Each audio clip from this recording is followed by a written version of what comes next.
바이든 인수위 그 홈페이지를 보니까 뭐 뉴스를 통해서 뭐 들으셨겠지만 그 코로나19 태스크포스 일단 출범시키면서 코로나19 경제 회복, 기후 변화, 뭐 인종적 형평성 뭐 이 네 가지를 이 프라이오리티 아젠다로 이렇게 내세웠더라고요. 다 대외 정책하고 직간접적으로 관련이 돼 있는데 일단 그 민주당 공화당의 통상 정책은 뭐 이렇게 역대 이렇게 정부를 쭉 살펴보면 차이가 어느 정도 있었고 한국에 여러 가지 미친 영향도 좀 이렇게 좀 달랐던 것 같습니다. 어떤 그런 히스토리를 바탕으로 바이든 행정부의 통상 정책을 전망을 하신다면 어떻게 보시는지, 뭐 언론에 이렇게 많이 나와 있는 부분들은 뭐 가급적 생략하시고 좀 이렇게 혹시 잘못 나와 있는 내용이거나 새롭게 이렇게 꼭 강조해서 말씀하실 부분이 있으면 말씀해 주시면 좋겠습니다. 우리 정인교 교수님부터 시작을 해 주시겠습니까? 안현실 논설위원께서 말씀하신 것처럼 바이든 행정부의 최대 혹은 가장 시급한 과제는 대부분이 다 국내 문제입니다. 말씀하신 것처럼 뭐 코로나 등등이고, 이제 바이든 후보가 선거 과정에서 다자 체제에 대한 관심이나 회복을 시사하는 발언을 수차례 했지만은 그 다자라는 게 우리가 이제 통상 학자들은 다자 그러면은 영어로 이제 멀티래터럴이고 이거는 당연히 WTO를 의미를 하는 걸로 받아들이지만은 예. 근데 이제 바이든 후보가 얘기하는 다자를 자세히 들어보면은 그런 뉘앙스는 아니에요. 실제로 WTO라는 단어를 쓴 적이 없는 것 같고 제가 파악하기로는 결국은 이건 이제 복수간 협정을 다자로 얘기를 했고 그렇게 예. 본다면 우방과의 연대를 중시한다라는 거는 뭐 그거는 뭐 당연한 얘기인데 이제 트럼프가 원체 이제 2.3 이전화 등을 결국은 이제 중국을 제재하기 위한 미국 정책이 이게 전 세계 국가한테 다 적용됨으로써 결국 우방들이 직접적인 피해를 보면서 미국과의 관계가 좀 소원해지는 또 미국의 리더십이 떨어지는 이런 거를 강조했을 뿐 아직까지는 통상 정책에 관한 하는 트럼프 행정부와 근본적인 차이점은 없다. 앞으로 이제 막 진행을 하다 보면 집권을 하고 나서 예. 이제 정책을 하다 보면 부분적으로 미세 조정은 있겠지만 근본적인 차이는 없다라고 봅니다. 폴콩 선생님. 네. 아까 그 질문에 대해서 말씀 주시죠. 민주당 내에서는 사실 통상 정책이라는 게 좀 어렵게 생각하는 사람들이 많거든요. 예. 좀 노조하고 대기업 간 이 눈치 보는 성향이 있어요. 민주당 내에서는.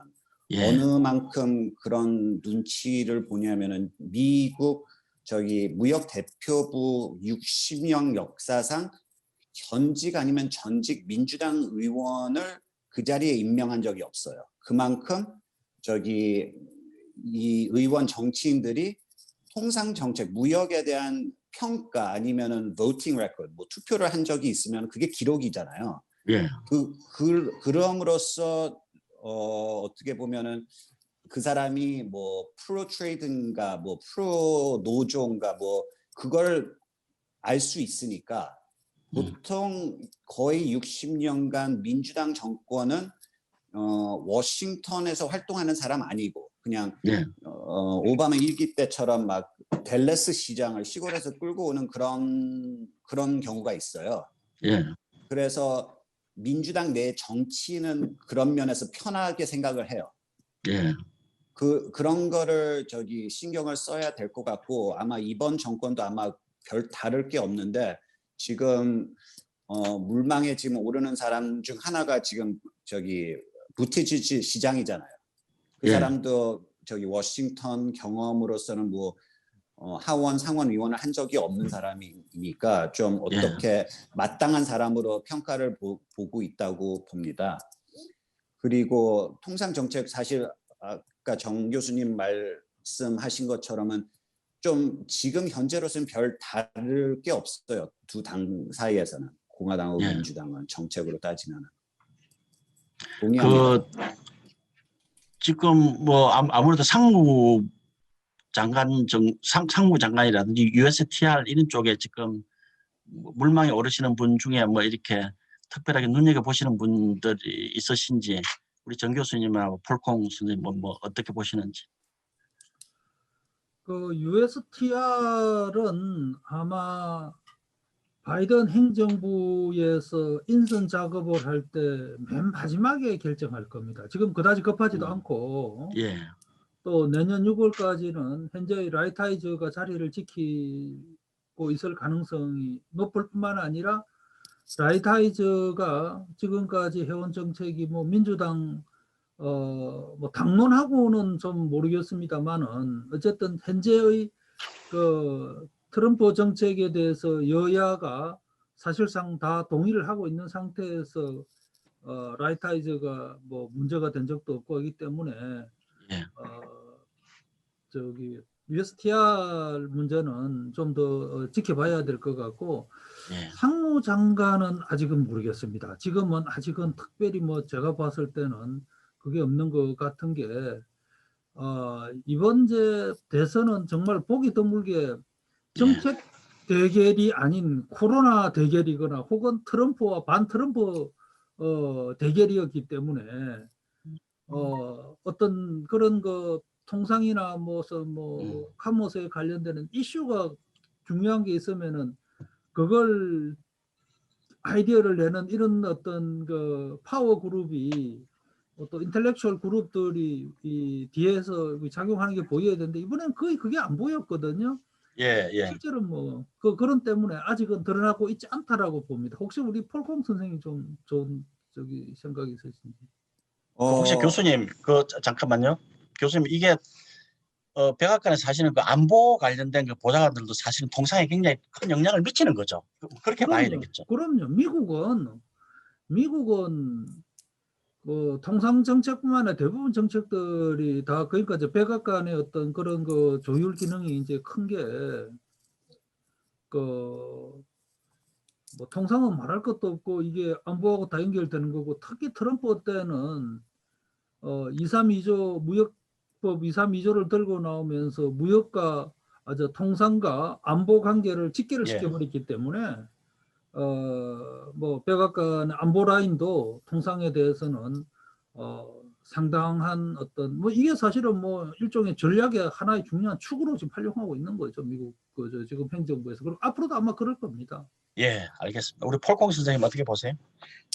뭐 USTR 아니면 상무부 후보로서는 사실 USTR는 아마 정 교수님처럼 마지막으로 나오고 좀 늦게 나올 거고 예측할 예. 수도 없는 거고 보통 뭐 여야 공화당 민주당 상관없이 보통 상무부 장관 자리는 보통 당을 위해 기여한 사람 아니면은 후보를 많이 지지한 좀 돈이 좀 많은 억만장자들이 예.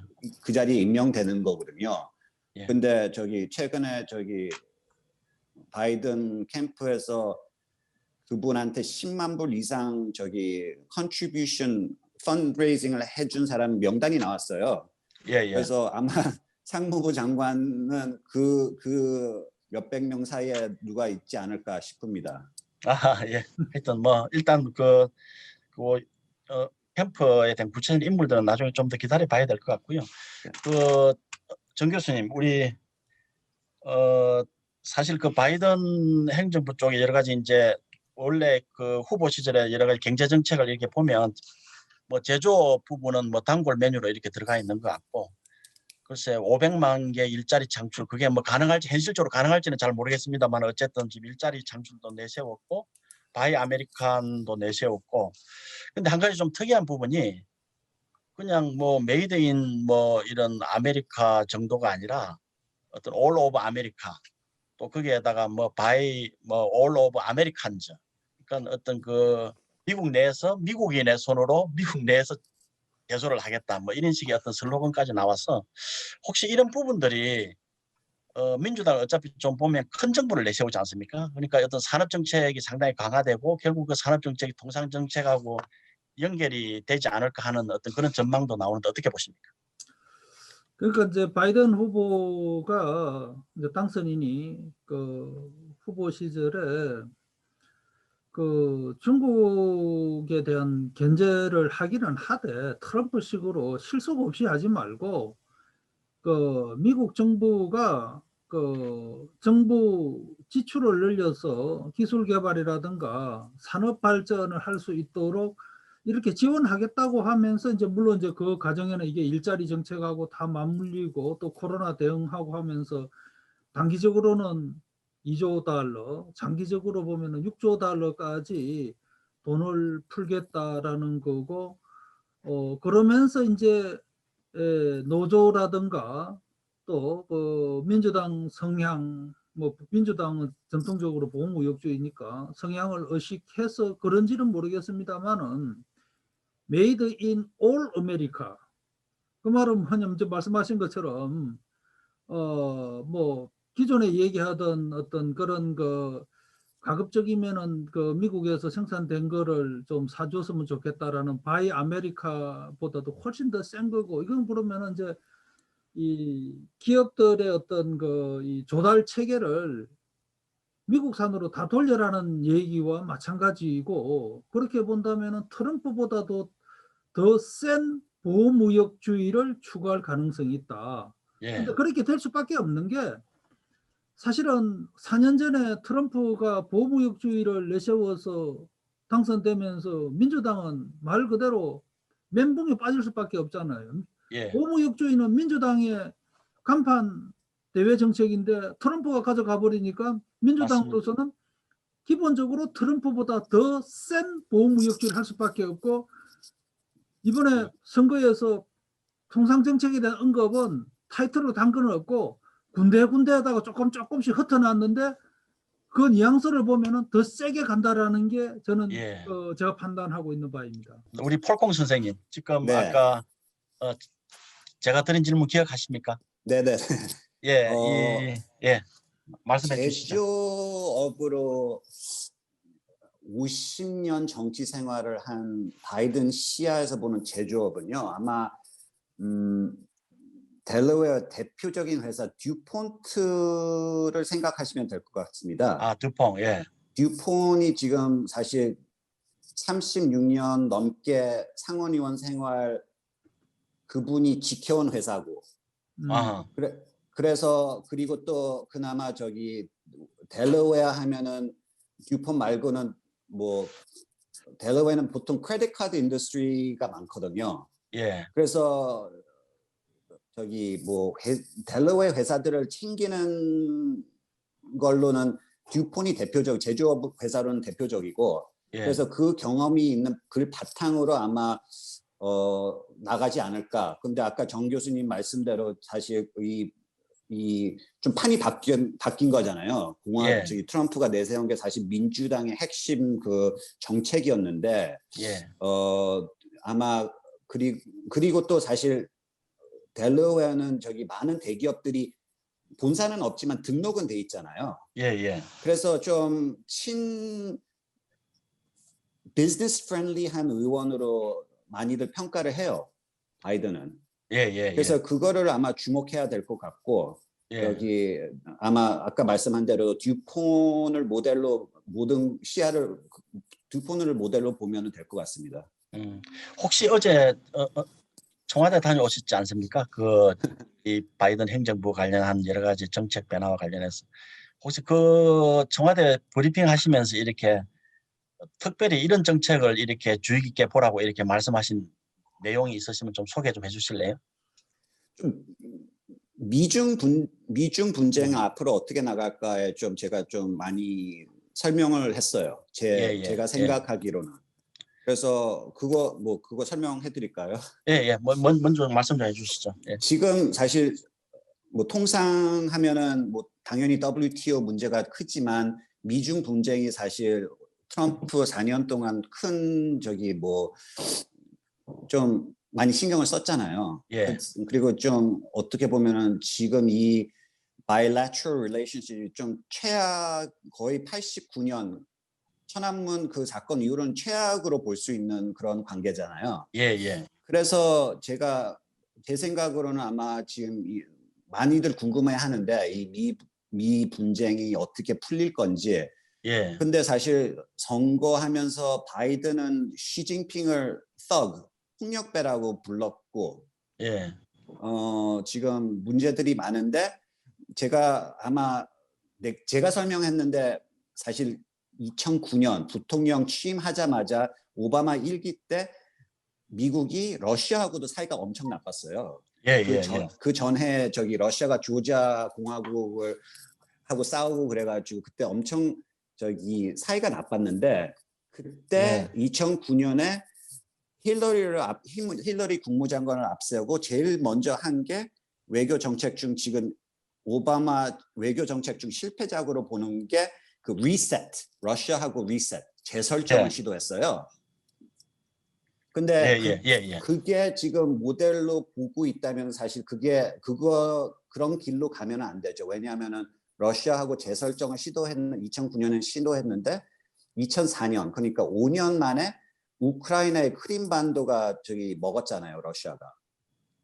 그래서 미 러시아 관계는 더 나빠진 상태니까 설마 그거를 겪고 거기서 안보 NSC에서 그런 결정이 내려왔는데 그걸 겪은 부통령이 설마 중국하고도 재설정을 하기는 힘들다고 보고, 또 워싱턴은 워낙 지금 중국 때리는데 여야가 일치하니까 분위기도 안 좋고 그래가지고 앞으로는 당분간 힘들다고 보고, 그리고 지금 북경 워싱턴 정치적 달력으로 보면은, political calendar로 보면은 중국 북경에서는 아마 2022년 11월에 공산당 제20기 중앙위원회를 모집하고, 그 똑같은 시기에 11월 달 2022년은 또 미국 중간선거가 있거든요. 그래서 그런 분위기를 또 보면은 시진핑하고 바이든은 좀 서로 양보해 주기가 힘들다고 봅니다. 아하. 우리 정 교수님 뭐 이 전망에 동의하십니까? 혹시 추가하실 말씀? 좋은 말씀 잘 들었고, 뭐 저도 동의를, 그 방향성에 대해서 동의를 하고, 그 다음에 이제 미국 정책이라는 게 특히 이제 대중국 정책은 러시아하고는 지금 판이 완전히 다른 거예요. 러시아는 비중이 이를테면은 뭐 20, 30이었다면은 중국은 100, 150 정도이기 때문에 방향성을 바꾸기는 어렵다라는 거고, 말씀하신 것처럼 미국 국민들의 대중국 인식도가 트럼프 이전에는 7, 80%, 70 몇 %가 우호적이었는데 지금은 비우호적으로 바뀌고, 그리고 어떤 뭐 전문가 그룹에서도 중국에 대한 중국을 두둔하거나 뭐 이런 분이 없고, 심지어 뭐 72년도 그 국무장관 하셨던 누구야 그분도 이제는 뭐 중국에 대해서 부정적인 입장을 얘기를 하고 있고 해서, 아마 이거는 결국은 중국 문제가 상당 부분 해결될 때까지는 지속될 수밖에 없는 상황으로 갔다고 봅니다. 지금 어차피 중국 이야기가 나왔는데 지금 최근에 가장 어쨌든 그 하이라이트는 하웨이 겨냥한 여러 가지 반도체 뭐 제재 뭐 이런 부분들인데, 이런 부분들이 정권이 바뀌면 바뀔까요? 조금 다른 방식으로? 정 교수님 어떻게 보세요? 화웨이는 물론 중국의 대표적인 첨단 기업이지만은 이게 이제 여러 가지 측면에서는 첨단 디지털 기업이고, 또 중국에 대해서 문제를 삼는 비시장 경제와 또 안보 관련까지 해가지고 상징성이 아주 높은 대표적인 회사이기 때문에 이 기업에 대해서 미국의 어떤 제재 방식이 바뀐다, 완화가 된다고 그러면은 그 다음에는 미국이 중국 기업을 제재할 수 있는 기업에 대한 어떤 논리나 이런 게 다 무너질 겁니다. 예, 그런 측면에서 유지가 될 수밖에 없다라는 생각이고, 지금 이제 중요한 거는 이제 미국 지금 트럼프 행정부가 이 중국을 견제할 수 있는 어떤 제도적 장치를 예, 정말 꼼꼼하게 많이 만들어내고, 대표적인 게 수출 통제 제도인데 엔티티 예, 리스트라 해가지고 그 엔티티 리스트에 올리면은 이제는 뭐 완전히 그냥 세컨다리 보이콧까지 갈 수 있게 만들어놨기 때문에 예, 바이든은 이런 걸 아주 쉽게 더 잘 쓸 수 있는 제도까지 만들어놔서 아마 이거를 더 확대했으면 확대했지 줄이지는 않을 겁니다. 예. 그 말씀이 맞는 것 같아요. 지금 여러 가지 민주당의 통상 정책의 여러 가지 맥락을 보면 오히려 아마 그 판을 트럼프가 깔아놨기 때문에 오히려 이 부분을 더 이렇게 잘 활용하지 않을까 하는 그 전망이 상당히 설득력이 좀 있게 들리네요. 우리 폴공 선생님 어떻게 생각하십니까? 화웨이에 대해서는 뭐 이 지금 화웨이가 힘들어하는 거를 성공적으로 생각하는 사람들 관점으로 보면은 이 지금 화웨이를 이렇게 세게 때리고 힘들어하는 걸 지켜본 회사들은 지금 화웨이 다음에는 또 많은 중국 회사들이 또 치고 올라올 거잖아요. 예, 그러니까 치고 올라올 때마다 화웨이를 사실 지난 1년간 화웨이 같은 회사를 동인도 회사처럼 대응을 했잖아요. 예. 사실 월스트리트저널에서 똑같은 표현을 했어요. 동인도 화웨이가 회사처럼. 동인도 회사처럼. 사실 네. 동인도 회사는 아시다시피 저기 프라이빗 컴퍼니였는데 그렇죠. 인도를 완전히 먹고 공기업이 된 거잖아요. 맞습니다. 예, 그러니까 화웨이를 모던데이, 그러니까 21세기 동인도 회사를 설명하는데 치고 오는 회사마다 동인도 회사라는 명칭을 붙일 수는 없잖아요. 예, 그래서 화웨이를 잘 때렸다고 생각하는 사람들은 그 같은 플레이북을 쓸 수 있는지 힘들다고 봅니다. 뭔가 특정 기업에 대한 그러면은 어떤 그런 공격의 변화가 있을 거다. 그렇죠. 그러니까 뭐 하더라도 시스템적으로 할 거다. 네네. 예, 알겠습니다. 자, 그 화제를 조금 돌려서 지금 그 파리 기후 협약 뭐 복귀 이야기가 나오면서 이제 아마 온실가스 감축 그 목표를 좀 더 강화하지 않겠느냐 뭐 이런 이야기도 지금 나오고, 근데 이 부분은 어차피 이게 그 통상 무역하고 연결이 되지 않으면 선언적 의미로 끝날 수도 있고 해서 뭔가 지금 뭐 탄소세, 탄소 조정세, 뭐 탄소 국경세 뭐 다양한 이름으로 불립니다만 뭔가 어떤 그 무역의 어떤 새로운 텍스가 도입될 것이라는 지금 전망이 나오고 있는데, 특히 이제 어떻게 보면 이제 유럽 연합하고 이제 미국이 이렇게 힘을 합하면 상당히 현실화될 가능성이 높아지지 않느냐 뭐 이렇게 보는 것 같습니다. 우리 정 교수님 어떻게 보십니까? 이제 기후 변화에 대한 대응은 뭐 노동 인권과 더불어서 또 민주당이 목숨처럼 아끼는 이런 이제 정책이기 때문에 바이든으로서는 뭐 이미 밝혔듯이 집권 즉시 그 파리 협약 복귀를 추진하겠다라고 한 게 실제로 그렇게 될 것 같고, 이제 탄소세나 뭐 국경 간 이동세 이제 이런 부분은 결국은 이제 그게 되려고 그러면은 WTO 체제가 있어야지 이게 가능해지는 거예요. 예, 지금 이제 WTO에서 논의되고 있는 가장 지금 뭐 해나는 디지털세거든요.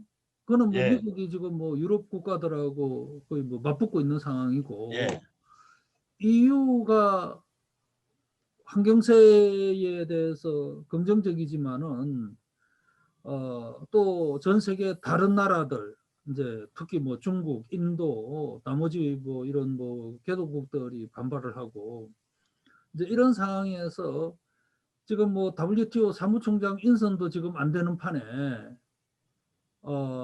WTO를 미국이 살려서 이거를 탄소세를 다자 체제에 포함을 시킨다. 그거는 상당히 뭐 가능성이 없다고는 할 수 없겠지만은 어려울 거다.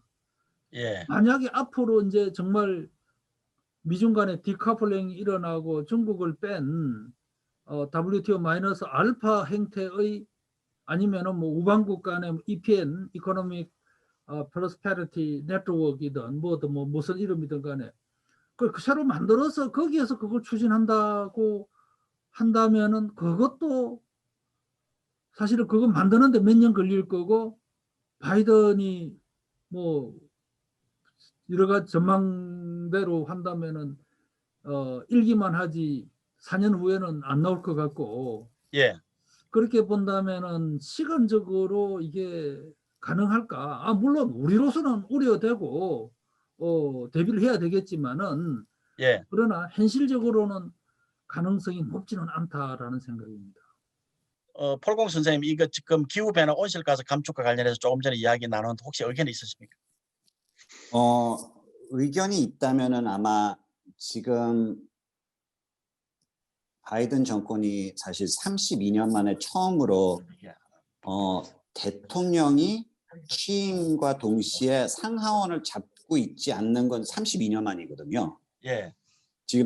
지금 공화당이 상원을 집권 유지한다면은 32년 만에 나타나는 현상이에요. 예. 그런데 보통 그 부시 아버지 89년이 지난번 사례였는데 예. 그 모델을 보면은 사실 대통령하고 야당이 잡고 있는 저기 의회하고 붙었을 때 사실 예. 국내 정책으로는 저기 대통령이 졌어요. 예. 예. 그리고 외교 정책은 많이 저기 이겼는데 예. 기후 변화도 아마 그런 쪽으로 저기 워낙 저기 공화당은 기후 변화에 대해서 별로 신경을 많이 안 쓰는 당이라. 의회가 변수가 된다 이 말씀이죠. 네, 그래서 국내 정책으로 뭐 미루는 기후 변화 뭐 그런 거는 아마 뭐 멀리 못 갈 것 같고. 예.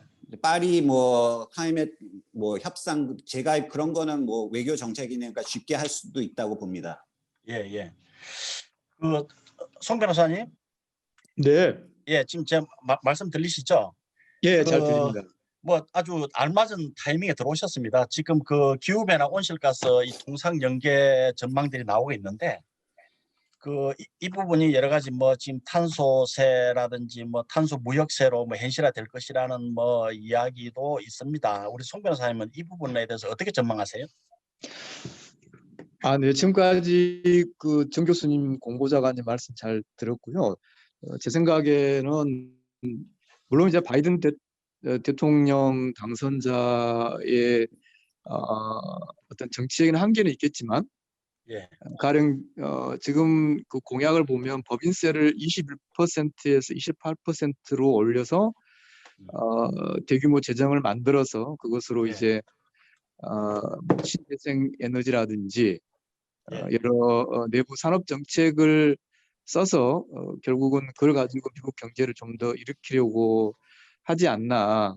예. 그렇게 본다면은 설령 그것이 이제 상원에 그런 제한이 있다 하더라도 그런 재정과 또 대통령의 여러 권한을 가지고 재생 에너지에 기반한 산업 정책은 굉장히 강하게 하리라고 생각을 합니다. 아하. 예. 네, 근데 이제 문제는 그 자체가 바로 뭐 무역 규범화 되기는 어렵겠지만 예. 적어도 미국의 신재생 에너지에 유익한 국제 환경을 만들려고 할 것 같아요. 예. 트럼프가 가령 뭐 그 셰일가스 미국 산업 융성을 위해서 예. 그것과 좀 다른, 비록 그게 국제 규범화는 안 됐지만 굉장히 어떤 국제적으로 압력을 많이 한 것처럼 마찬가지로 자신의 국내 산업 정책에 유리하도록 국제 무역 환경을 만들려고 할 거고, 문제는 이제 우리 입장에서는 뭔가 좀 어떤 그런 변화가 가능하도록 선택을 해야 되지 않을까. 바이든이 예. 어떻게 달라지느냐, 뭘 할 수 있겠느냐도 중요하겠지만 우리 입장에서도 저는 분명한 선택을 해야 한다고 봅니다. 그러니까 예. 원전 문제를 포함해서 예. 지금 이제 그린 뉴딜로 우리도 산업 정책을 재생 에너지 기반으로 가려고 하는 상황이기 때문에 예. 두 나라의 재생 에너지 기반 경제 공통적인 요소가 무엇인지, 물론 이제 예. 아까 우리 정 교수님이나 또 고보자감이 잘 말씀하신 것처럼 뭐 미국 중심주의, 미국 예외주의는 계속 가겠지만 예, 두 나라의 산업 정책이 같이 갈 수 있는 부분을 최대한 찾아서 예. 뭐 그것을 양자주의든 다자주의든 좀 유리한 환경을 조성해야 되지 않는가 그런 정도 생각을 하고 있습니다. 송 변호사님, 조금 전에 이게 원전을 말씀하셨는데, 네, 지금 이 바이든 행정부가 이 탄소 제로를 지금 일단 주창했잖아요. 근데 예, 이 탄소 제로의 1차적인 그 부문이 전력 부문이더라고요. 전력 부문에 예, 예. 탄소 제로를 추진하겠다 그러면서 이게 그래서 저는 이게 뭐 신재생 에너지로만 가지고 그렇게 탄소 제로를 추진하는지 이렇게 해서 좀 자세히 보니까 거기에 원전도 들어가 있고 예, 들어가 탄소 있죠. 저장도 들어가 있고 그러니까 예, 탄소 제로와 관련된 모든 어떤 거기에 대해서 도움이 될 수 있는 그런 전력원들은 일단 다 활용하겠다는 그런 일종의 에너지 믹서 쪽을 이렇게 강조하는 것 같아요. 근데 이제 우리 정부에서 이제 그 바이든의 이제 그 부분을 보면서 지금 우리 현 정부랑 너무 정책이 비슷하다 그러는데 사실 우리는 지금 어떻게 보면 온실가스 감축을 생각하면 원전을 전략적으로 좀 활용할 필요성이 올라가고 있는데 오히려 탈원전 정책에 대해서 약간의 좀 어떤 그 조금 지혜롭게 조정할 필요성이 있지 않느냐는 이야기도 국내에서 나오고 있거든요. 이 부분 어떻게 아, 생각하세요? 근데 우리도 에너지 믹스이죠. 네, 에너지 그러니까 믹서다. 그렇죠. 네, 그러니까 지금 에너지 전환보다는 에너지 믹서로 이렇게 어느 정도 좀 약간 유연성 있게 생각하는 게 좋겠다. 아니요 그런 입장이라기보다는 예. 에너지 믹스로 가려는 것 자체를 지금 국내에서 너무 반대를 하고 있는 것이죠. 그러니까 마치 우리가 네, 그렇게 본다. 뭐 전 알겠습니다. 지나치게 원전 중심적이었는데 어, 말하자면은 원전이 가지고 있는 예를 들어서 시장에 반영되지 않은 많은 비용들이 있는데 그걸 오케이. 우리가 인식해 나가려면은 원전 부분에 알겠습니다. 대한 그러면 우리 송 변호사님 일단 그 온실가스 감축이 있어가지고 어쨌든 이런 원전까지 이렇게 그러니까 포함해서 이렇게 하는 그 기본적인 부분에 대해서는 일단 뭐 동의를 하시는 거죠. 그 그러니까 비중에 대한 조정은 필요할 것 같고. 네, 원전 정책에 대해서는 여러 가지 뭐 견해가 다를 오케이. 수 있겠습니다만 오케이. 예. 어쨌든 큰 방향은 원전 예. 중심이 아니라 네, 예. 에너지 믹스이긴 하지만 그러니까 단순히 바이든 새 행정부가 원전 중심으로 가려는 건 아니고요. 예. 어쨌든 그것을 예. 에너지 믹스를 위해서라도 재생 에너지 기반이 오케이. 강화돼야 되는 것이죠. 오케이. 무슨 말씀이신지 알겠습니다. 자, 그러면 우리 지금 사실은 정 교수님 이 친환경차 전기차 뭐 우리나라도 마찬가지고요. 일단 미래 자동차 뭐 육성해야 되는 거는 다 비슷한 상황인데 지금 바이든 쪽에서 지금 이런 이야기가 나오더라고요. 친환경차 전기차를 이제 전환을 하려면 보조금을 줘야 될 텐데 미국 내 부품을 사용하는 전기차, 미국 내에서 생산하는 전기차에만 보조금을 주겠다. 뭐 이런 식의 지금 이야기가 흘러나오는 걸 보면 결국 그 미국 시장에서 전기차를 팔기 위해서는 그냥 미국 내에다 공장을 갖다 놓으라는 소리가 있긴 한데 어떻게 보세요?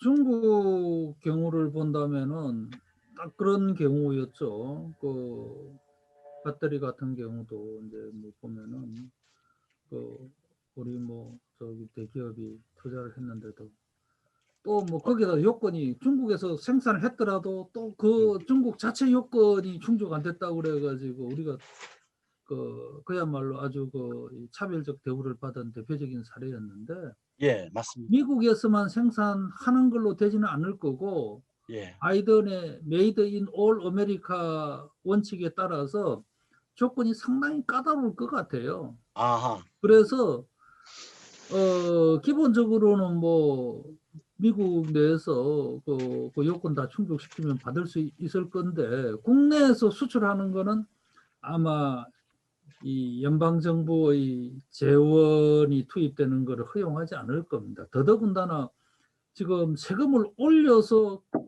그 균형예산법에 의해 가지고 세금을 올려서 그 재원으로 기업 지원을 해야 되는데 외국 기업한테 지원한다?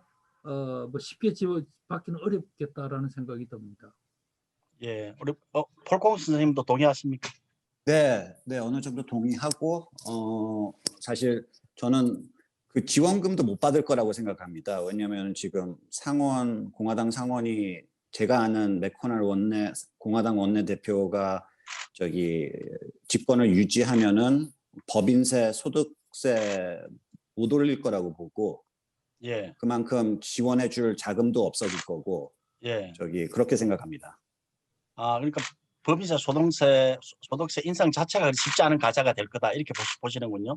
네, 뭐 제가 아는 맥코널 공화당 상원 원내대표는 세금 올리는 거엔 완전 반대할 거니까요. 그 지금 코로나 지금 방역을 강조하고 있고 경제 회복을 강조하는 걸 보면 사실 좀 여건상 뭐 공약은 정세를 이야기하지만 현실화되기는 조금 어려운 측면도 있겠다는 생각이 들긴 하네요. 예. 네. 자, 우리 송기호 변호사님 이 부분 어떻게 생각하세요? 아, 네, 물론 미국 사정에 대해서 우리 보좌관님이 정확하게 아시겠죠. 근데 다만 이제 더 많은 재정 지출이 오히려 코로나 상황에서 필요한 것이고 미국이 지금 세계 코로나 확진자의 20%인데 예, 단지 그것을 코로나에 대응하는 데 대해서만 대응이 필요한 어떤 예산이 필요한 것이 아니라 예, 오히려 역설적으로 더 많은 어떤 경제 부흥 정책이 필요한 거죠. 예, 글쎄요. 네, 말씀하신 대로 워낙 미국의 우리나라 대통령제와는 달리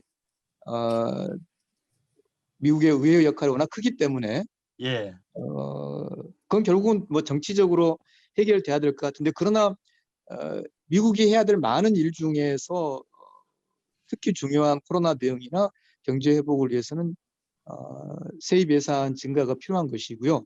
근데 이제 예, 역설적으로 이를테면은 미국이 군사비를 줄이면 좋겠는데 예. 네, 둘 중에 선택해야 되지 않을까요? 군사비를 줄이든 아니면은 국내에 필요한 재정 지출을 확대하기 위해서 세금을 더 아하, 걷든. 예. 그런 부분도 있겠네요.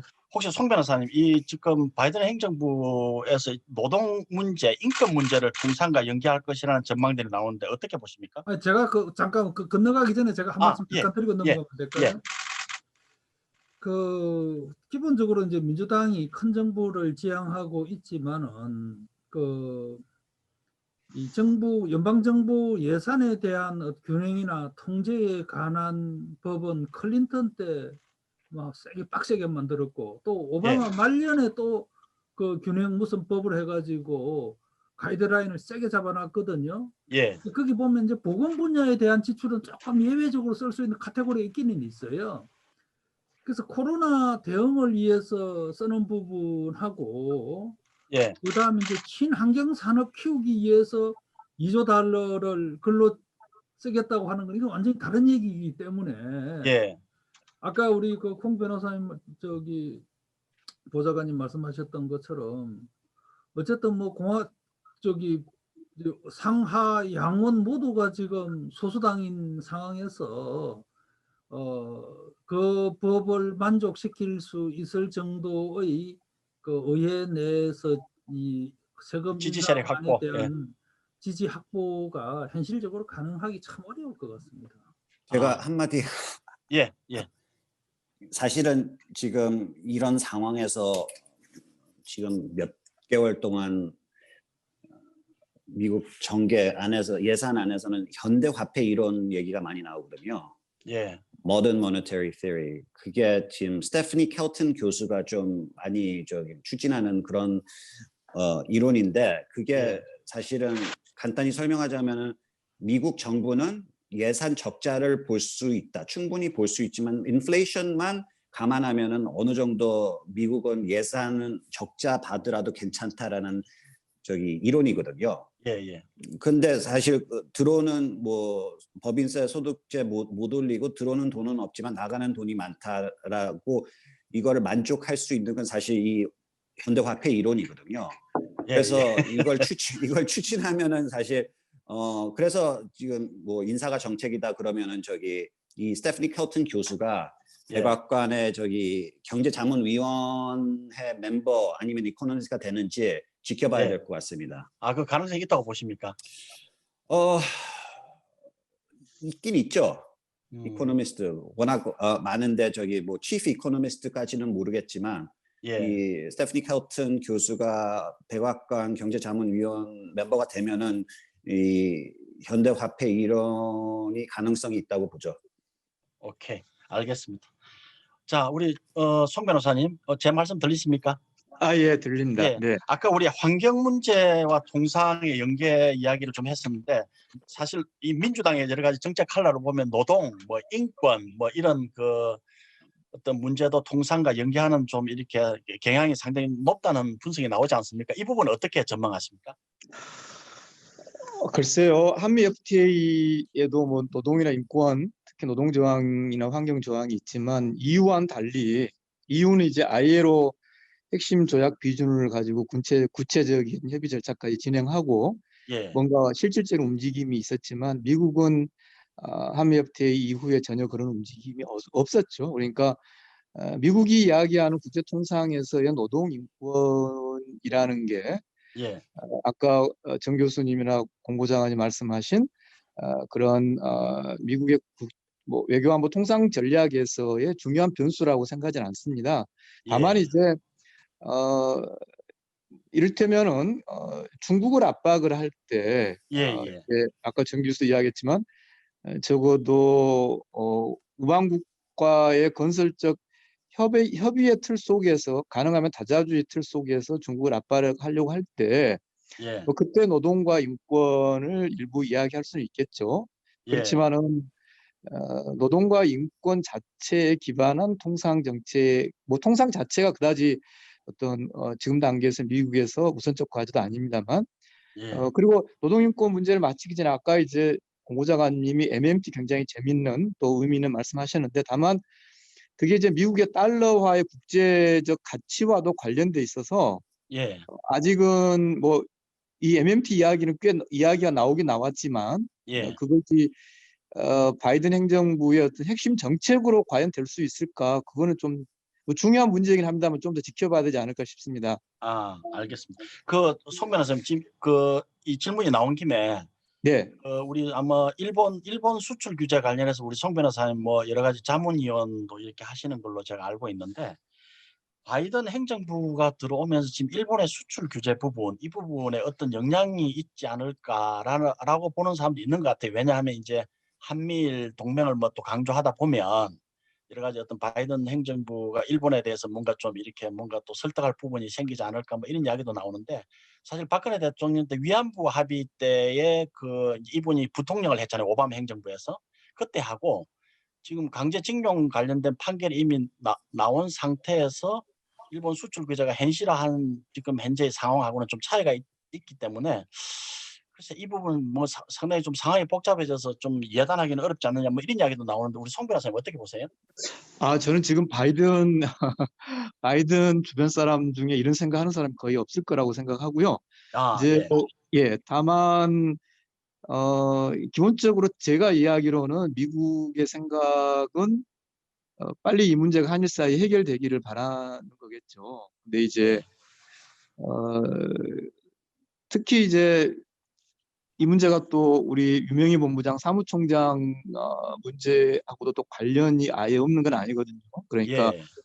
지난번에 이제 WTO 패널 설치를 위한 WTO 이 회의에서 이제 그때 미국 대표가 했던 이야기가 이 문제를 사무총장에게 좀 맡겨보면 어떻겠느냐, WTO 아하. 사무총장에게.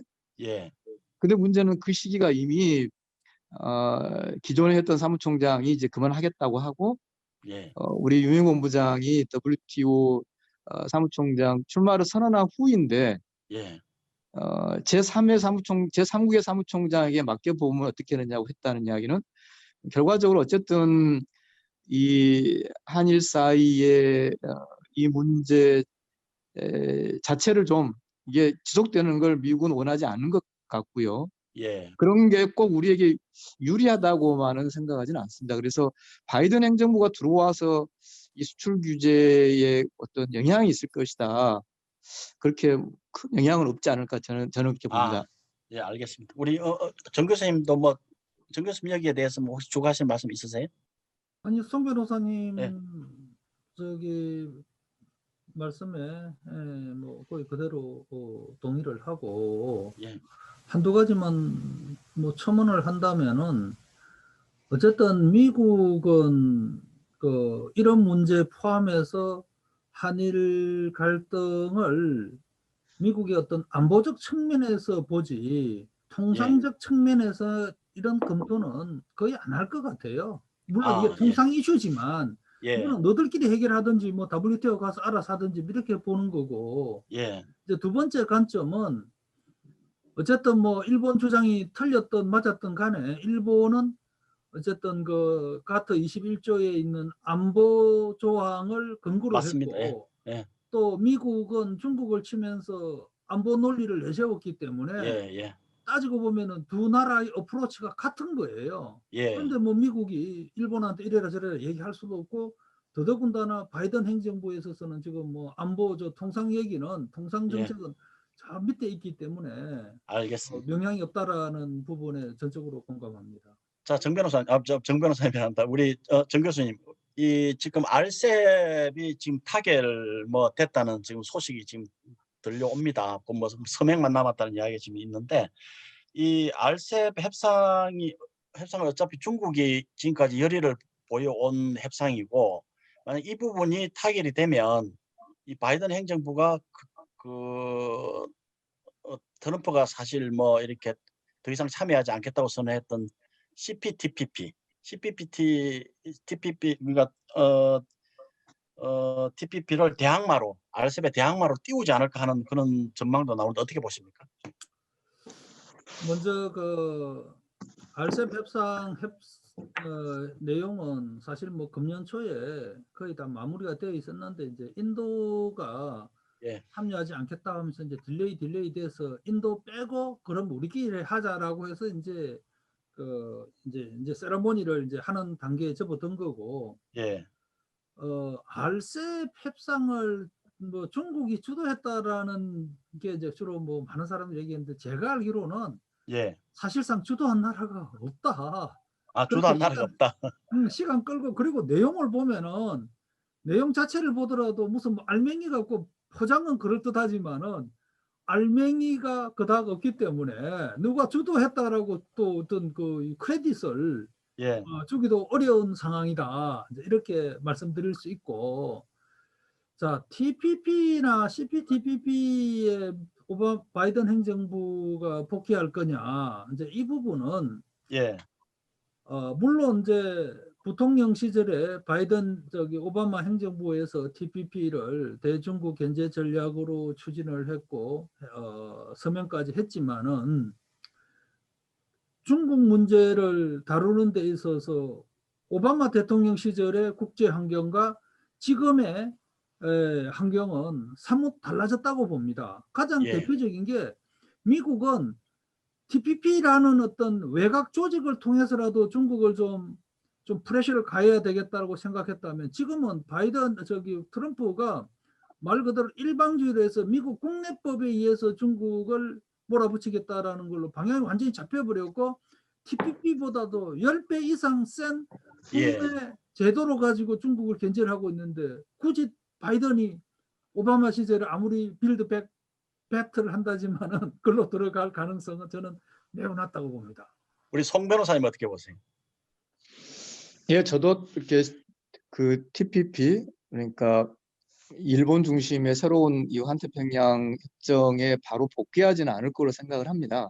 물론 아하, 이제 예. 네, 그 복귀를 위한, 꼭 복귀라는 표현보다는 예.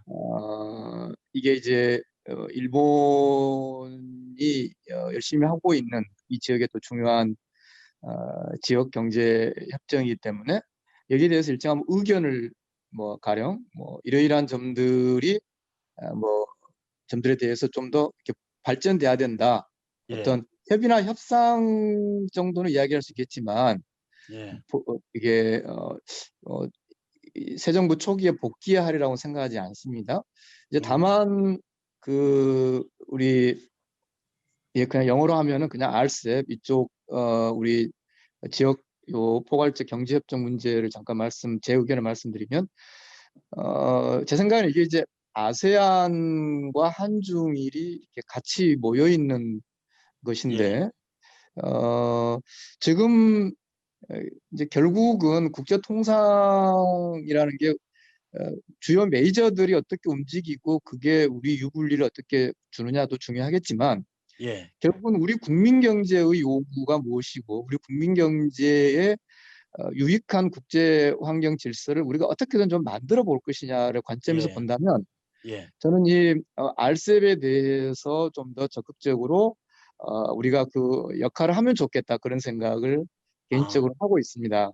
가령 예, 이제 지금 물론 아세안 플러스 3이라고 있긴 있지만 예, 그걸 넘어서서 하나의 이런 포괄적 이쪽 지역 경제 틀을 이렇게 시도해보고 만들어가는 거 그거를 예, 그리고 워낙 이제 미중 그런 대립 또 다자주의 위기 이 RCEP은 단순한 뭐, 뭐 양자주의라든지 또는 뭐 메가 FTA라고 보기 어려운 좀 이 RCEP 영내 국가를 보면 뭐 한국과 일본 같은 선진국도 있고요.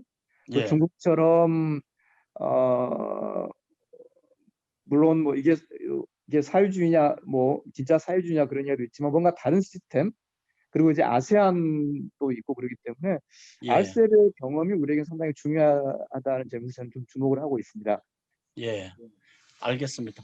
아까 우리 정 교수님은 사실은 이 그 바이든 행정부 쪽에서 흘러나온 다자주의에 대한 해석을 좀 잘 할 필요가 있다. 이게 뭐 우리가 흔히 다자주의 그러면 WTO를 먼저 떠오르는데 그런 부분이 아닐 수 있다는 말씀을 해주시는데 우리 폴콩 보좌관께서는 이 TPP 라든지 이런 RCEP과 관련된 바이든 행정부의 입장에 대해서 어떻게 생각하십니까? 우선 워싱턴에서는 RCEP 협상을 low standard라는 표현을 자주 써요. 정계 아니면 재계에서. 예, low standard, 스탠드가 낮다는 말이죠. 예, 그래서 워싱턴에서는 이렇게 RCEP을 유심히 지켜보는 협상은 아닙니다. 아하, 수준이 낮다. 수준이 낮다. 우리 뭐 신경 쓸 필요 없다. 음, 왜냐하면 너무 TPP하고 너무 비교가 되는 그런 협상이거든요. 예, TPP는 그런 상대적으로 수준이 좀 높고, 수준이 높고, 네, 예, 아시다시피 FTA라는 거는 매번 저기 협상할 때마다 업그레이드가 되잖아요. 예, 그러니까 한미 FTA, TPP는 한미 FTA보다 더 업데이트돼 있고, 예, 그리고 지금 멕시코랑 캐나다가 미국이 체결한 USMCA 새 예, 나프타도 TPP보다 더 업데이트돼 있는데 예, 그렇게 미국이 좀 업데이트된 FTA 뭐 환경이든 인권이든 노동이든 그게 다 업데이트된 상태에 RCEP은 TPP보다 낮으니까 이렇게 예, 신경도 안 쓰고 별 비교가 안 되거든요. 음, 그런 면에서는 저기 뭐 RCEP 신경을 안 쓰는 거 같고 안 쓰는 거고 안 쓸 것 같고 예, TPPA 문제는 좀 신경 써야 되는 게 지금 6월 말에 마감되는 무역 촉진 권한이 있지 않습니까? 예, 예, 저기 그 무역 촉진 권한에 의하면 지금 사실 패스트 의회가 트랙 말씀하시는 거죠? 패스트 트랙이죠. TPA. 저기 Trade Promotion Authority. 예, 그게 6월 말에 마감되는데 예, 지금 그 TPA 아래 의회가 미 대표부 보고 협상을 하게 해준 나라가 세 나라거든요. 예, 케냐하고 영국하고 나라는 아니지만 EU입니다. 예, 그래서 TPP 재가입하려면은 조금 뭐 여러 의견이 있는데 이 6월 말까지는 시도하기는 힘들다고 보고 예, 좀 오래 재가입하려면 좀 오래 기다려야 된다는 분석이 나옵니다. 예, 알겠습니다. 그 정 교수님, 뭐 WTO 체제 뭐 이런 미국의 여러 가지 어떤 그런 보건 노력은 당분간 기대하기 어렵다고 봐야겠죠? 이제 이게 WTO 자체에 대한 불만 플러스 예, 또 이제 중국이 그 WHO 세계보건기구뿐만 아니라 또 예, WTO의 수장 결정에도 그렇게 이제 개입하고 하면서 미국의 그 이번에 뭐 유명희 본부장 지지한 것도 진짜 말 그대로 뭐 억하심정으로 예, 그냥 말 그대로 뭐 판을 깨겠다라는 수준의 시그널로 봐야 되는 거고 뭐 아까도 쭉 얘기했지만은 이런 정서는 트럼프 행정부거나 혹은 라이타이저만의 생각은 결코 아닐 것 같아요. 예. 그렇게 본다면은 바이든이 집권해도 WTO로 복귀하는 거는 가능성이 매우 희박하다라고 봐야 될 것 같습니다. 우리 송 변호사님도 동의하십니까? 저는 이제 그렇죠. 참 어려운 문제죠. 우리 국민 경제 입장에서는 중국과 미국의 그런 분업 체제가 조금이라도 더 복원되는 게 유리한 거죠. 그러니까 예. 아무리 이제 아까 정 교수님 잘 말씀하신 대로 미국의 전반적 상황이 이제 중국에 대한 강력한 어떤 문제 의식, 예. 2001년에 WTO에 가입 이후에 중국이 보여준 행보 이런 부분에 대한 비판인데 그러면 계속 미국과 중국의 거리가 멀어지면은 우리 국민 경제 입장에서는 안 되는 거죠. 그렇게 봤을 때 저는 어떻게든 이 중국과 미국 사이에서 두 나라에 대해서 다 어떤 접근 가능성 또 뭐라 그럴까요? 어떤 통용성 그런 능력을 우리가 키워나가는 게 중요하다. 그런 점에서 저는 이제 설령 이를테면은 이렇게 생각할 수 있겠죠. 바이든 입장에서 그러면은 예. 트럼프하고 뭔가 다르게 중국을 압박한다고 할 때 그리고 그것이 뭐냐? 예. 근데 거기에 WTO라는 게 유용한 카드일 수는 있겠죠. 그런데 예. 문제는 이제 미국이 WTO에 복원하기 위해서 그러면 일정한 그러면 중국도 그러면 마냥 지금과 같은 중국도 국방비보다도 내부 치안 예산이 더 많이 들어가는 나라잖아요. 예. 외부에서 계속 어떤 압박이 들어오는 것이 그 중국에 유익한 것은 아니란 말이죠. 그렇게 예. 본다면 이제 약간 거리가 좀 있는 이야기입니다만 저는 유명희 본부장도 지금 사퇴하지 말고 예. 이를테면 어, 지금 이 파이널 라운드의 후보를 낸 나라로서 예. 중국과 미국의 입장을 좁혀갈 수 있는 예. WTO 시스템이 어떻게 돼야 되는지 뭐 그런 예. 고민을 적극적으로 좀 해내는 그런 어떤 뭐라 그럴까요 그 계기 예.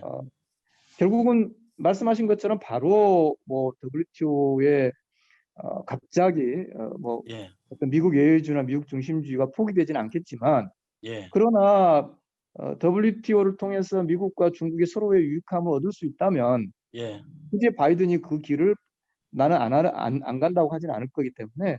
어쨌든 우리가 고민하고 뭔가 창조적으로 노력을 해야 되지 않을까 그런 정도 이야기밖에 못 드릴까. 알겠습니다.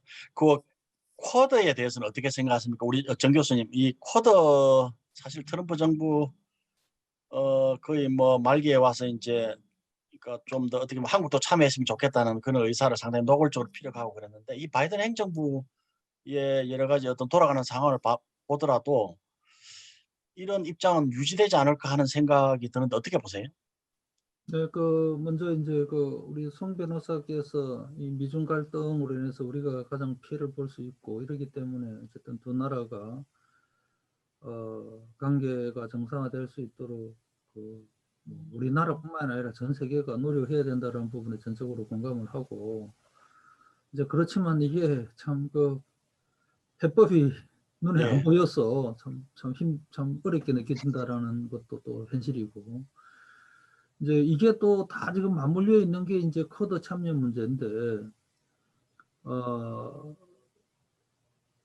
지금 뭐 이제 트럼프 대통령 말년에 이제 이런 얘기가 이제 더욱더 가시화되는 거는 사실은 점진적으로 조금씩 그 대중국 정책이 어쨌든 강화되어 오면서 미중 간의 디카플링을 위한 디카플링은 사실은 이제 경제 통상 분야로 생각을 했는데 이것과 이제 맞물려서 이제 바로 이제 군사 안보. 안보적까지로 이제 온 상황인데 음. 뭐 우리가 어떻게 해야 된다라고 제가 뭐 딱 단언을 내릴 수는 없고 이런 선택에 우리가 내몰리지 않도록 하는 게 무엇보다도 중요한데 예. 이미 그게 왔고 뭐 많은 어떤 국제 정치나 안보 분야 학자들은 바이든 대통령이 집권하게 되면은 이 부분에 대한 압력은 더 커질 것이다라고들 얘기를 대부분 하고 있는 것 같고 그런 예. 측면에 있어서 하여튼 우리 정부도 현명한 어떤 결정을 하긴 해야 될 텐데, 송교선 아나운서님 말씀하신 것처럼 어느 쪽에도 우리가 줄을 서기 참 어려운 입장이면 다 우리가 이해하고 있잖아요. 이제 예. 그런 측면에서 하여튼 뭐 우리도 뭔가는 하여튼 내부적으로는 대책을 계속 모색을 해야 된다는 생각입니다. 폴콩 보좌관은 어떻게 생각하세요? 이 쿼드 문제. 한국에서 보는 관점에서요. 뭐 둘 다 말씀해 주세요. 미국에서 보는 관점, 한국에서 보는 관점. 사실 쿼드는 지금 뭐 뉴스에 많이 나왔지만 그 파이브 아이즈 영미권 정보 예, 공동체가 지금 확 저기 익스펜션, 일본이 가입하고 싶어하는 그런 시나리오가 나왔는데, 예, 이 쿼드 문제는 파이브 아이즈 익스펜션하고 동시에 봐야 된다고 생각합니다. 예, 왜냐하면은 파이브 아이즈에서는 지금 일본이 가입하고 싶고, 호주의 의견은 또 그 파이브 아이즈를 좀 FTA를 깔아주는 거를 바라고, 아, 중국 때문인지 예, 저기 이 당장 파이브 아이즈를 FTA화 시키는 거를 바라는 것 같고, 호주에서는. 호주 입장에서 사실 또- FTA로 이렇게 익스펜션 되는 거. 예, 네, 왜냐하면 영국이 이제 EU에서 벗어나왔으니까 지금 예, FTA가 예. 몇 개 나라하고 없잖아요. 영미권 예, 그 예. 파이브 아이즈 멤버들하고. 그래서 음. 호주에서 나오는 의견이었는데, 그런 것도 생각해 보고, 사실 북경에서는 쿼드보다 파이브 아이즈에 더 신경을 쓰거든요. 예, 그런 면에서 뭐 미국이 계속 뭐 이간질을 하고 싶으면은 파이브 아이즈에 집중을 하겠죠. 쿼드보다. 예. 쿼드는 좀 인도를 믿어가 나가야 되는 거니까. 인도는 뭐 RCEP처럼 내고하기가 좀 힘든 파트너거든요. 예, 그런 면에서는 저기 파이브 아이즈가 아마 쿼드보다, 그리고 또 사실 한국에서도 일본이 파이브 아이즈 들어가는 거에 대해서 신경을 많이 쓰고 있는 것 같고, 또 앞으로도 좀 신경을 쓸 것 같습니다. 알겠습니다. 혹시 송 변호사님 여기 뭐 추가하실 말씀 있으세요? 아닙니다. 아주 유익한 말씀 잘 듣고 있습니다. 예, 예. 그 조금 화제를 돌려가지고요. 지금 뭐 구글, 뭐 아마존, 뭐 페이스북, 뭐 이른바 이 빅테크 기업들 일종의 독점 문제, 뭐 손보겠다, 기업 쪼갤 수도 있다, 뭐 이런 이야기들이 민주당 정부에서 오히려 더 세지지 않을까, 뭐 이런 이야기도 나오는데, 사실 뭐 실리콘밸리 기업들은 이번에 뭐 바이든을 지지한 것 같은데 어떻게 보세요? 우리 폴콩 어떻게 보세요? 사실 실리콘밸리 회사는 지금까지 EU 체제에 더 신경을 썼어요. 예, EU에서 좀 여기저기서 뭐 프라이버시부터 시작해가지고 조금 수를 걸었으니까 독과점 뭐 네, 여러 가지 경쟁법, 그러면서 예. 지금 지난 몇 년간 저기 EU한테 많이 당해왔고, 예, 그거를 이제 실리콘밸리 회사들이 제일 겁나는 게 이제 그 체제가 다시 미국으로 수입해 오는 게 제일 걱정을 하는 겁니다. 민주당 사실- 정부에서 예, 네, 사실 미국 저기 뭐 FTC 뭐 저기 법무부의 저기 예, 엔타이트러스트 디비전, 사실 EU가 미리 몇 년 동안 한 거를 또 이제 그게 모델로 되는 거고, 예, 그래서 그런 면에서는 사실은 미국이 이 길로 나가려면 EU가 먼저 한 일이 너무 많으니까 예, 그거를 저기 많이 배워서 저기 실용할 수는 있거든요. 예, 예. 근데 이제 실리콘밸리 쪽에서는 사실 그거를 막으려고 엄청 노력을 하겠죠. 예. 근데 정 변호사님, 사실 이 부분은 미국 국익 관점에서 생각해 보면 쉽게 건드릴 수 없는 문제라는 생각도 드는데 어떻게 보세요? 정 변호사라고 그랬어요, 송 변호사. 정 교수님이라고 참 우리 참 정 교수님. 나 변호사가 된 줄 알고 되게 좋아했네. 교수님이 더 좋아요.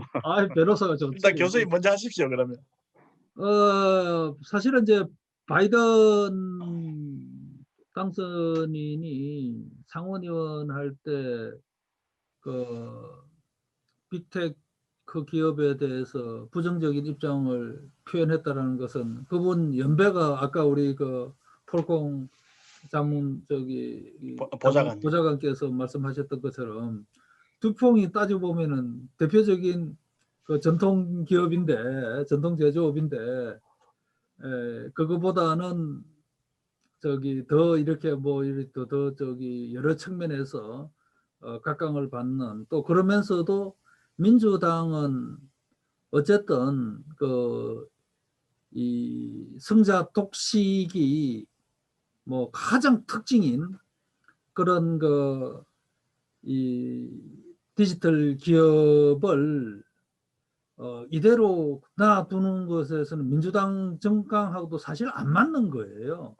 예. 그래서 사실 이번에 그 디지털 기업들, 저 가파 기업이든 뭐 실리콘밸리에 있는 기업들은 뭐 트럼프가 망중립성을 무력화시키기 때문에 대규모 투자를 하는 데는 좋았지만은 예. 문제는 이제 바이든이 돼서 진짜 민주당 정책대로 가는 것을 막기 위해서 무려 2억 달러라는 거금을 베팅을 했고요. 예. 지원을 했고, 이제 그래서 이제 이게 아무래도 뭐 또 정치 후원 그룹이 생겼는데 바이든 측도 상당히 고민할 것 같고, 이제 경제 성장률이나 또 새로운 일자리를 생각한다고 그러면은 빅테크 기업이 없이는 이거는 불가능한데, 예. 그렇게 그 두 개가 지금 이 가치관의 문제, 예. 경제로 쫓을 건지 아니면은 정강을 갈 건지,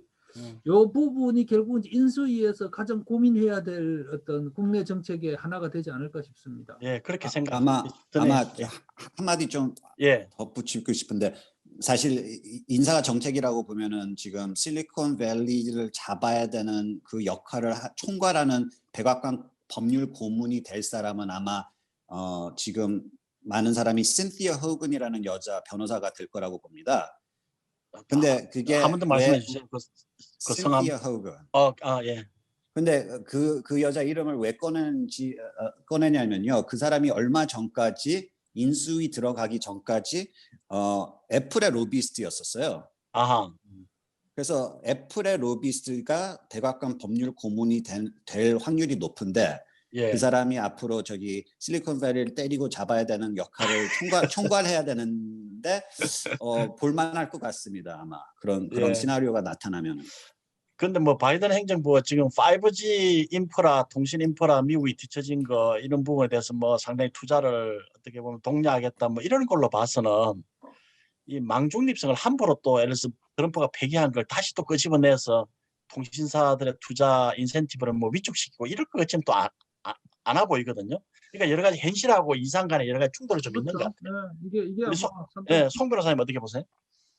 아니, 정 교수님 무슨 말씀하시는 것 같은데요? 지금 끝났습니다. 말씀 끝났습니다. 예. 예, 저도 네, 두 분 말씀에 동의합니다. 그런데 이제 좀 더 넓게 보면 이 가파, 그러니까 이 디지털 기반 독점 기업이 그대로 방치되는 게 과연 미국에도 좋은 것인지 아하. 그런 것도 아마 좀 생각을 할 것 같고요. 특히 예. 우리 입장에서는 그러니까 우리도 이제 그런 디지털 어떤 기업들이 중요한 역할을 하긴 해야 되는데, 문제는 지금 이제 국제 법인세 공정의 문제인데, 지금 예. 이 대규모 독점 디지털 기업들이 충분히 세금을, 그러니까 합당한 만큼 세금을 내지 않고 있는 문제가 이제 아까 정 교수님 말씀하신 대로 이제 중요하게 제기되어 있는 것이어서, 예. 결국은 미국 안에서 이런 내부 산업 정책과 또 결국은 가파에 대한 과세 문제는 이게 또 국제 통상 규범의 중요한 일부일 수 있거든요. 그렇게 본다면 예. 결국은 이제 인수위에서 먼저 미국 국내 산업 정책들이 결정이 될 거고요. 예. 이제 그것들을 어떻게 하면은 좀 더 유리하게 달성할 수 있는 국제 환경으로서 이제 국제 통상 규범들을 이제 정립하고, 그걸 이제 뭐 양자주의든 다자주의를 통해서 이제 관철시키려고 할 것 같습니다. 그렇게 본다면은 저는 글쎄요, 좀 조심스럽습니다만 어느 정도는 좀 이게 지나치게 독점성, 대규모성으로 가게 되면 오히려 그게 이 데이터 산업 자체를 또 위축시키는 점이 있어서 예. 저는 좀 일정한 규제 합니다. 일정한 어떤 규제 가이드라인은 나올 수 있다. 뭐 이렇게 네. 보시는. 예, 알겠습니다. 뭐 거의 시간이 다 됐고요. 마지막입니다. 우선 우선 제가 잊어먹기 전에 우리 송기호 변호사님은 늦게 들어오셨는데 지금 화면에 사진이 안 나오니까 우리가 그 송 변호사님은 셀카로 사진을 하나 찍으셔서 카톡으로 저한테 보내주시면 이 화면에 나올 알겠습니다. 것처럼 저희들을 꾸밀 수 있으니까 꼭 아, 찍어서 이렇게 하나 저도 사진 보내드릴게요. 예, 뭐 우리 정 변호사님도 보내드리겠습니다. 보내주시든 자, 맨 마지막으로 우리 그 바이든 행정부의 등장에 따라서 우리 경제팀이라든지 또는 외교팀 또는 통상팀에 이렇게 주문하고 싶은 거, 조언하고 싶은 어떤 그런 어드바이저가 있으시면 한 말씀씩 해주시기 바랍니다. 우리 정 교수님부터 해주십시오. 나 좀 이따 할게요. 내 말을 많이. 그러면은 우리 폴콩 보좌관님 먼저 하실래요? 조언? 어제 청와대 가셔서 이렇게 뭐 어드바이스 해주신 부분 뭐 인용하셔도 됩니다. 그런 건 없었고요. 조언은 어드바이스 우리 경제팀 뭐 통상팀 외교팀 앞으로 이런 부분을 조심해라, 이런 부분을 잘 봐라, 뭐 이런 부분을 유심히 지금 대응해야 된다. 좀 아까 저기 WTO, WHO, OECD 얘기가 나와가지고 이걸로 마치고 싶은데요. 예, 사실 지금 한국에서는 지금 WTO 총재 선거에 관심을 많이 두는데 예, 지금 아시는지 모르겠지만 동시에 지금 OECD 총재 선거도 시작했습니다. 예, 그런데 미국 후보로는 사실 트럼프 측근이 저기 캔디데이트로 나왔거든요. 후보로 나왔는데 아하, 그 사람이 트럼프 측근이자 지금 현재 바이든 트럼프 인수위 공화당 저기 위원장을 맡았어요. 예, 그래서 당장 미국에서는 결정해야 되는 거는 유명희 본부장 선거보다는 이 사람을 계속 트럼프 측근을 계속 OECD 출마하는데 지지해야 되는지 아, 그거 결정권이 아마 먼저 나올 거라고 봅니다. 예, 왜냐하면은 그리고 또 지금 실리콘밸리에서 신경 쓰는 게 OECD에서는 지금 디지털 텍스 의논하는데 이 자리도 좀 미국한테는 매우 중요한 자리지만 예. 아마 인사권으로 보면은 지금 이 크리스 리델이라는 이 후보 미국 후보 출마를 바이든 정권이 지지할 건지가 좀 신경이 쓰이고 아마 그게 먼저 어떻게 결정권이 내려올 것 같습니다. WTO보다. 그 부분을 좀 유심히 봐야 된다. 네. 자, 우리 정 교수님. 뭐 아까 우리 조금 전에 이제 우리 폴콩 선생님 말씀하신 그 OECD 사무총장 경우는 그분이 한 20년 가까이 했어요. 그동안 진짜 말이 많았어. 말이 예. 많았는데 이제라서 이제 사실은 WTO 문제가 불거지지 않았으면은 또 연임하면서 넘어갔을 뻔했는데 이번에 이제 문제가 제기가 됐는데 물론 뭐 WTO뿐만 아니라 OECD 총재도 이제 신경을 써야 되겠죠. 근데 이제 지금 현재 이제 우리나라 지금 상황이 본다면은 뭐 팬데믹이 언제 다시 또 올지 모르겠고 이제 이런 상황에서 미국 이제 정권이 이제 바뀌면서 뭐 우리나라에 대한 불확실성이 어떤 면에 있어서는 저는 더 커졌다고 봅니다.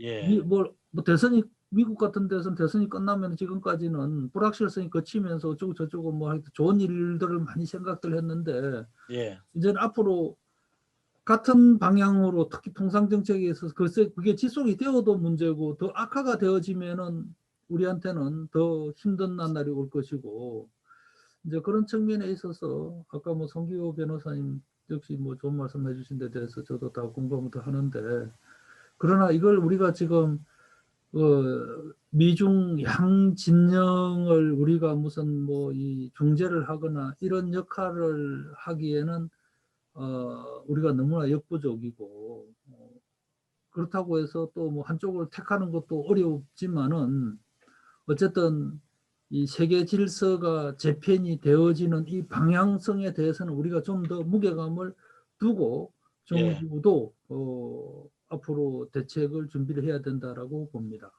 고맙습니다. 우리 송 변호사님. 예, 오늘 정 교수님 그리고 공보자관님 아주 의미 있고 또 유익한 말씀 잘 들었습니다. 저는 이제 그 이번 대선 지켜보면서 결국은 뭐라 그럴까요? 미국은 이제 미국의 고민이 있는 것이고 우리는 우리의 고민이 있는 건데 미국에 너무 어떤 영향을 너무 많이 받는 상황들은 좀 줄여놔야겠다 생각을 합니다. 그래서 가령 이제 대표적으로 원래 2012년에 우리가 환수하려고 했던 작전 통제권이라든지 예, 조금은 어떤 필요한 어떤 안전거리, 뭔가 우리가 뭔가 역할을 해낼 수 있는데 필요한 여유 공간, 예, 그런 걸 우리가 좀 빨리 회복해야 되지 않을까. 아, 그리고 예, 이제 아까 정 교수님 말씀하신 것처럼 또 우리 입장에서는 국제적인 흐름 이런 걸 또 잘 살펴야 되는데 문제는 국제적 흐름을 잘 살핀다는 것은 결국은 그런 판단에서 우리 나름대로 뭔가 이제 행동을 하기 위해서 살피는 건데 근데 막상 우리가 행동하는 데 필요한 여러 조건들 작전 예, 통제권 문제뿐만 아니라 그런 특히 이제 다자주의 문제 이런 것에 우리가 좀 더 그 어느 때보다도 좀 집중해야 되지 않을까 그런 점에서 아까 정 교수님 말씀하신 대로 불확실성이 대단히 커졌다 이런 점은 저도 아주 전적으로 동감합니다. 예. 아유, 오늘 뭐 이렇게 마지막까지 이렇게 진지하게 말씀해 주셔서 너무 감사드리고요.